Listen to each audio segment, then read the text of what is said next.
good to see so many investors and businesses of Canada here. I am glad you are being exposed to the tremendous investment and business opportunities in India.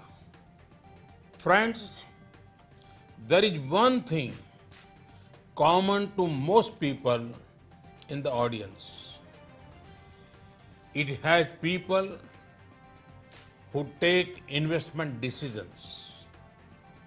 Decisions which assess risk. Decisions which predict return while making investment. I want to ask you, what do you think about before investing in any country? Does the country have a vibrant democracy?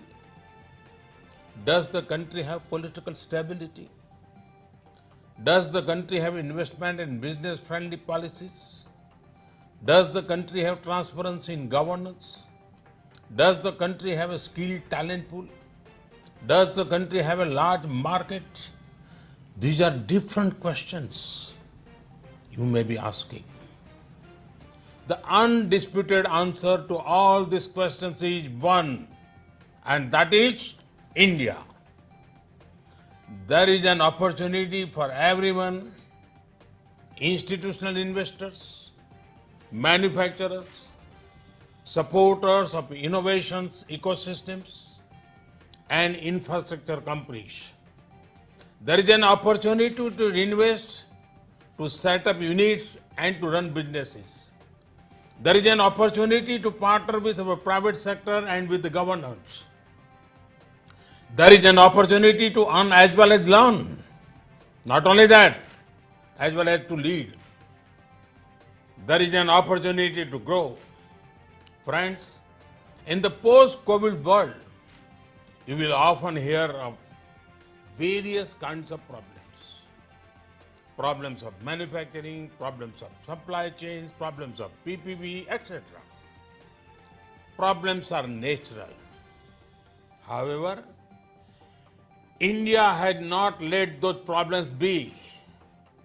We showed resilience and emerged as a land of solutions. We provided free food grain to 800 million people and free cooking gas to around 80 million families. And for a long time, despite disrupted logistics, we are able to deliver money directly into bank accounts of more than 400 million farmers, women, poor and needy people within a matter of days. This shows the strength of governance structure and systems that we have built over the last few years. Friends, India is playing the role of the pharmacy to the world. We have provided medicine to around 150 countries so far during this pandemic. During March, June of this year, our agriculture export rose by 23%. This happened while the entire country was stringent lockdown. Today, our manufacturing is running on full stream. Before the pandemic, India hardly manufactured PPE kits. Today, not only does India manufacture millions of PPE kits, every month it also exports them. We are also committed to ramping up production. We want to help the entire world when it comes to vaccine production for COVID-19. Friends, the India story is strong today and stronger tomorrow. Let me explain how. Today, The FDI regime has been very well liberalized. We have created a friendly tax regime for sovereign wealth and pension funds. We have undertaken significant reforms for developing a robust bond market. We have come up with incentive schemes for champion sectors. Schemes in sectors like in pharma, medical devices, and electronic manufacturing have already been in operation. We want to ensure high level attention and effective handholding for investors. For these, a dedicated, empowered group of secretaries has been made. We are proactively monetizing assets across sectors: airports, railways, highways, power transmission lines, so many.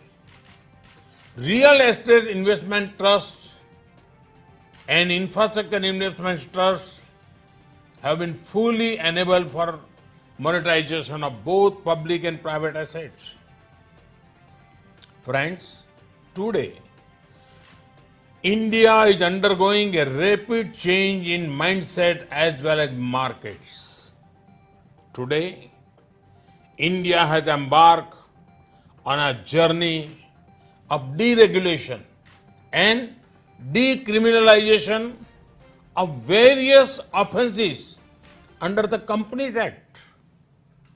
India has risen from 81 to 48 in the Global Innovation Index rankings in the last 5 years. India has risen 142 to 63 in the World Bank's Ease of Doing Business ranking in the last 5 years. The result of these improvements are there for everyone to see. India received around 70 billion US dollar from institutional investors in a year and a half between January 2019 July 2020. This is almost equal to that received in 4 years between 2013 and 2017. The continuing confidence of global investor community in India is seen by the fact that FDI into India went up by 20% in 2019. And this when global FDI inflows fell by 1%. India has already received over 20 billion US dollars during the first 6 months of this year from across the globe. This is also the time when COVID-19 has been at peak globally. The International Financial Services Center at GIFT City is one of our major initiatives.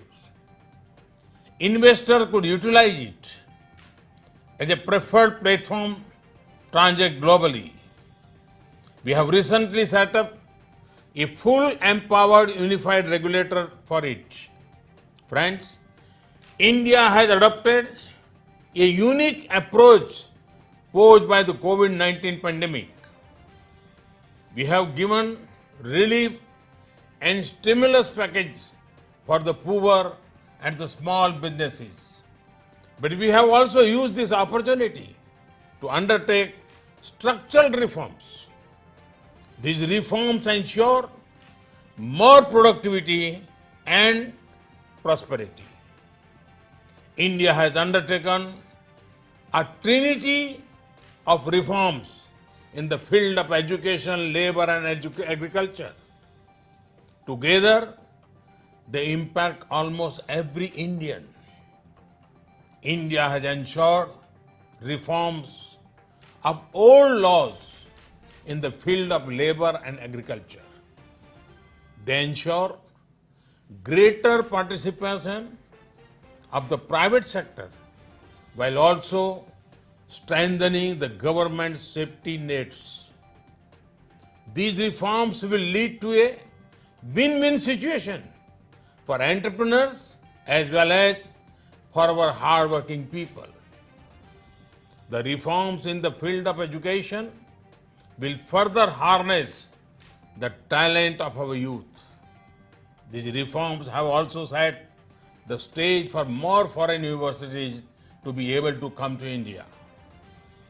The reforms in the labor laws greatly reduce the number of labor codes. They are both employee and employer friendly and will further increase ease of doing businesses.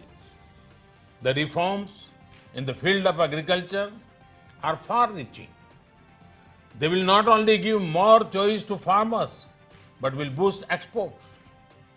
These reforms will support our efforts to build an Atmanirbhar Bharat or self-reliant India. By working towards self-reliance, we seek to contribute to global good and prosperity. Friends, if you are looking to partner in the field of education, the place to be is India. If you are looking to invest in manufacturing or services, the place to be is India. If you are looking to collaborate in the field of agriculture, the place to be is India. Friends, India-Canada bilateral ties are driven by our shared democratic values and many common interests. The trade and investment linkages between us are integral to our multifaceted relationship. Canada is the 20th largest foreign investor in India. More than 600 Canadian companies have presence in India. I am told that Canadian pension funds have pledged around 50 billion US dollars as investment in India till now. Our relationship is perhaps far stronger than what the number suggests. But that also means together we can achieve much more.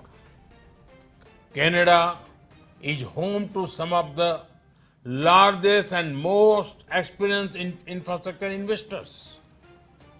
Canadian pension funds were the first ones to start investing directly in India.